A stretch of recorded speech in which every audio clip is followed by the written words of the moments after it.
This case, the more you go through it, the more questions rise up. Even in the wake of the gag order being lifted, and then Moscow PD coming out with all of their stuff. Then you have the Idaho State Police coming out with all their stuff. More questions rise and nothing gets answered.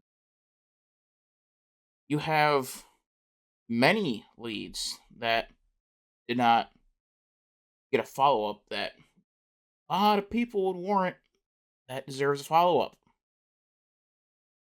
Especially when you have that red stuff that is that is found in places it really shouldn't be. Now this isn't speculation. This isn't. But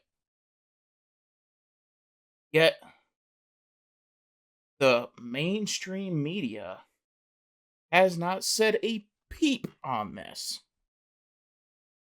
And it is because it would make their story go completely sideways. Let's dive in to supplement 191 and 192. So, the narrative. KCPD Taylor requested MPD retain multiple items from, I believe that's Dylan Mortensen's room, in the spare bedroom located at 1122 King Road. Dylan was roommates of Gonzalez, Mogan, Nodal, and Bethany Funk at the time of the homicides.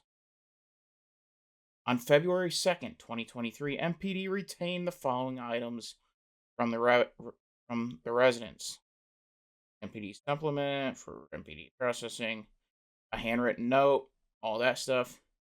On June 8th, 2023. Wait, when was this? When was this report? So, June 8th. So, June, July, January, February, March, April, May. Okay, so a week. I presumptively tested the items from the report on 140 with Blue Star at MPD Evidence Storage. MPD Evidence Technician Tim Smallridge was present. The pink and white colored blanket and the green and pink colored coat tested presumptive positive for blood. I requested E.T. Smallridge send the presumptive positive items to ISP, Forensic Laboratory Testing. And then nothing. We got absolutely nothing back.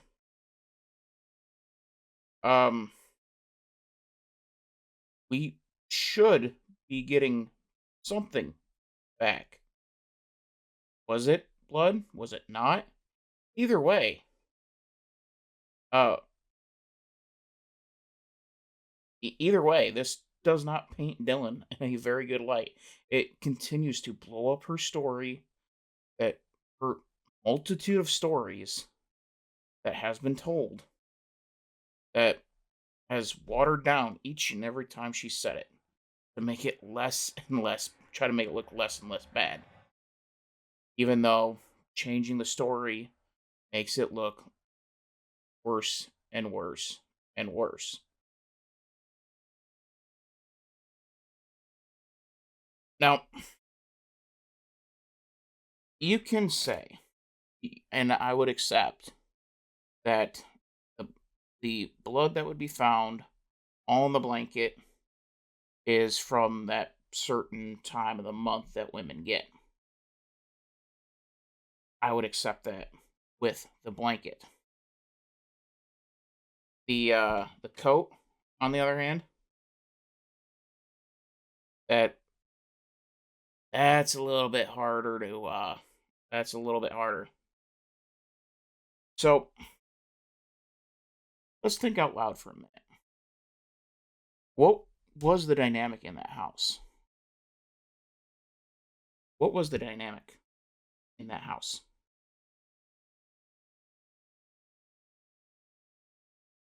Because there are I have heard, I can't confirm, but it seems like the dynamic there wasn't as peachy as it all sounds.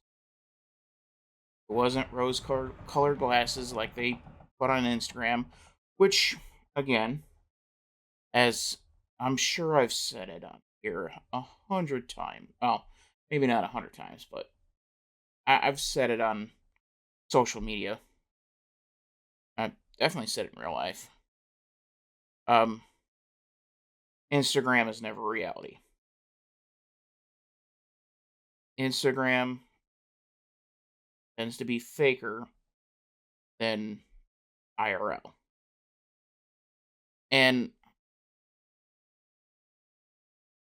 so, what was the dynamic? Obviously, Kaylee and Maddie, good friends. Xana has her boyfriend, also presumably good friends with Maddie and Kaylee. And Xana, likely good friends with Bethany because I think they were sorority sisters, and Xana brought Bethany into the sorority, something along those lines. But rumors, which I cannot say for sure. I don't know if it is legitimate.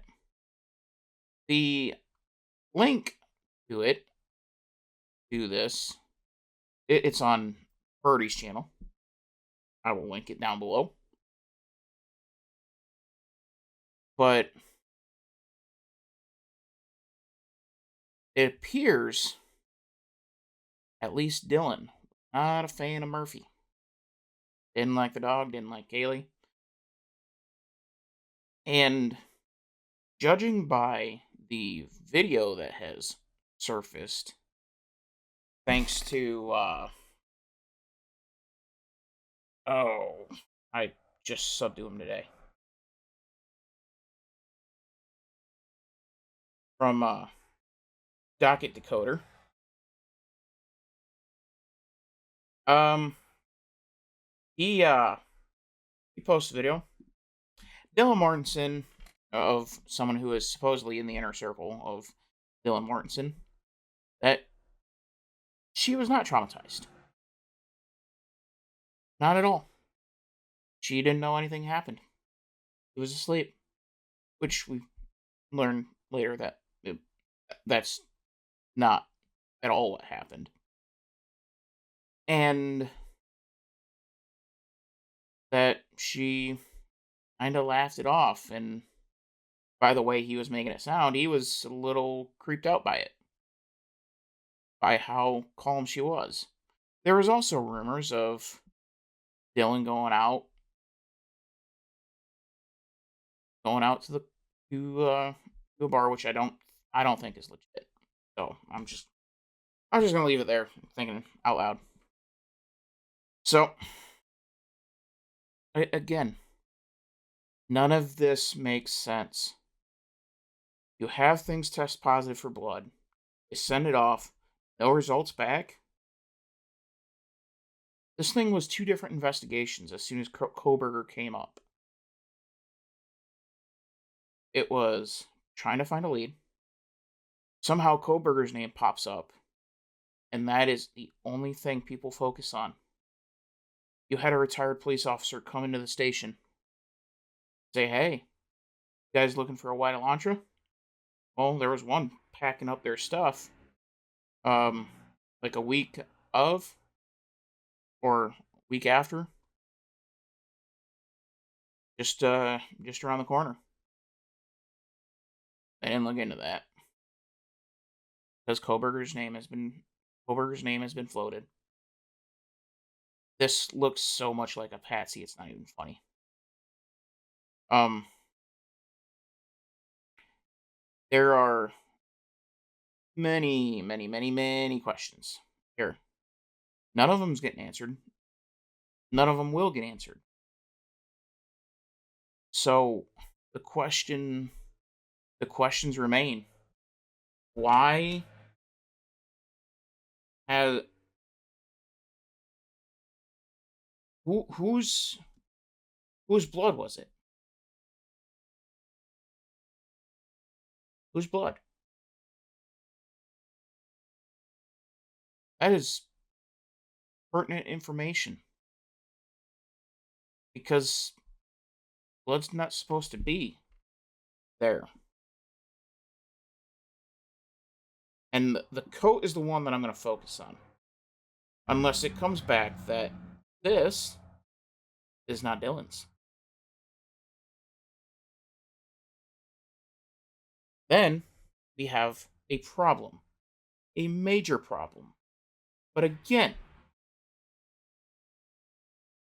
we have nothing back on this. Absolutely nothing. And this report was done over 2 years ago. No results posted. Trying to read through just Koberger. Then you have the trial run. 2 minutes and 33 seconds. 1 minute, 30 seconds. Like, okay, I'm gonna go on this rant since we got a little bit of time.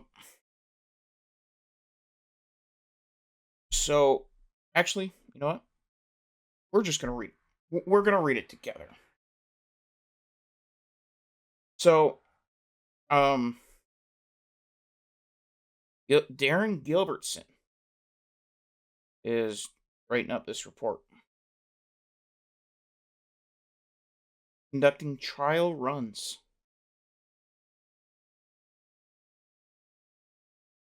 And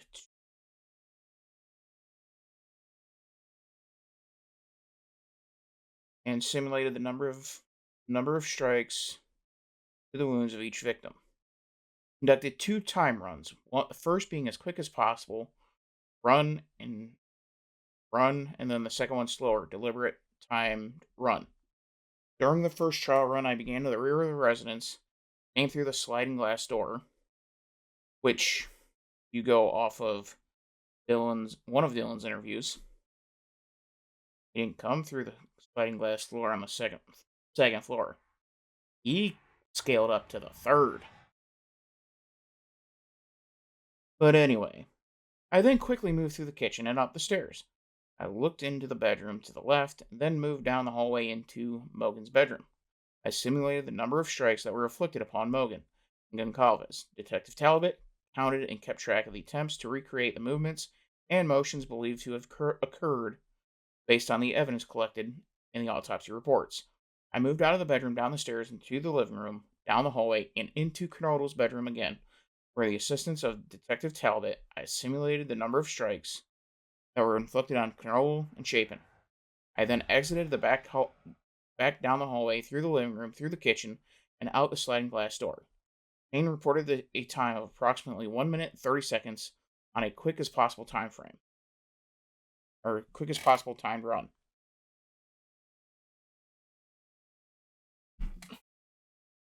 So, pretty much what these three stooges are doing, Talbot and Payne, Payne, and Gilbertson, these three stooges are doing is turning a horrific unaliving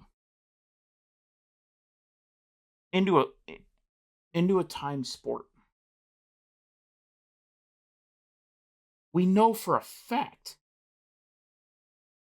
based on the blood drops in Maddie's room, this was slow. This was deliberate. This was methodical. This was Jason and Friday the 13th style slow.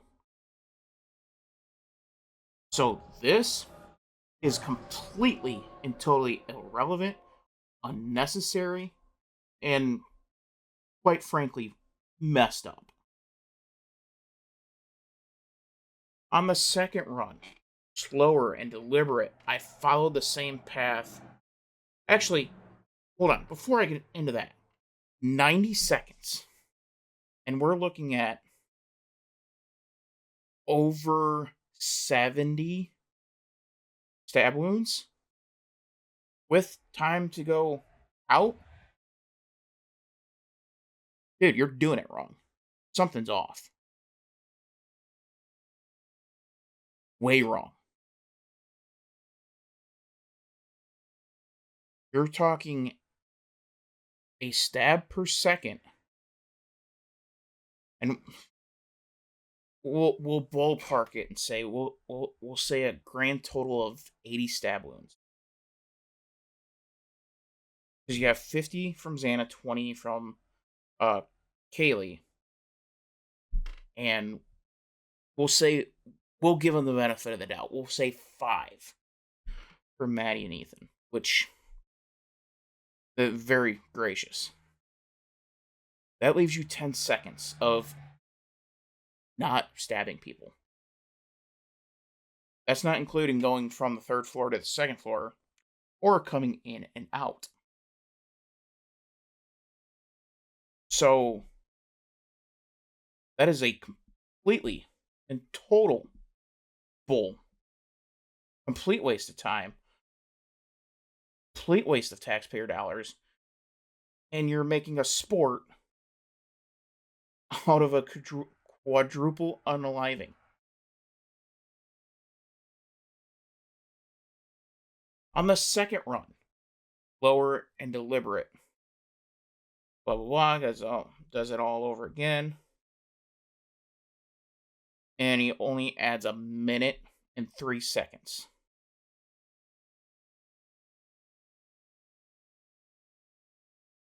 Nope.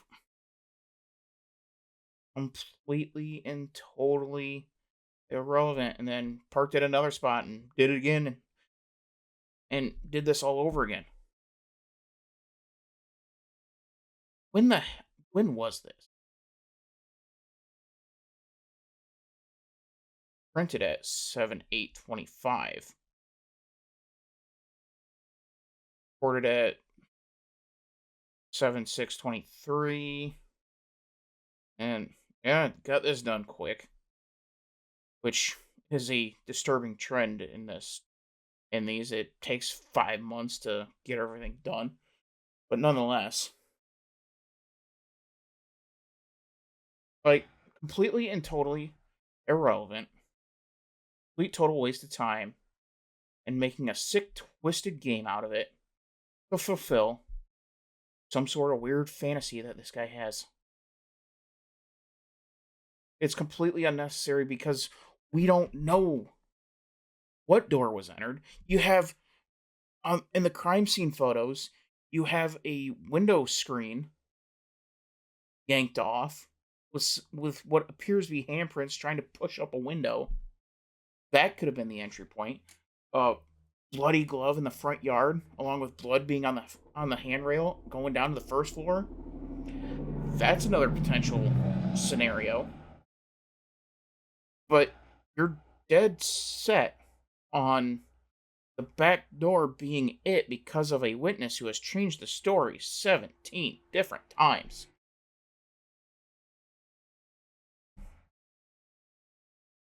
Like, this is insane.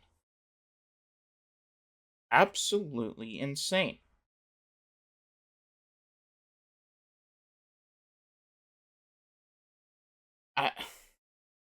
I'm at a loss for words on this.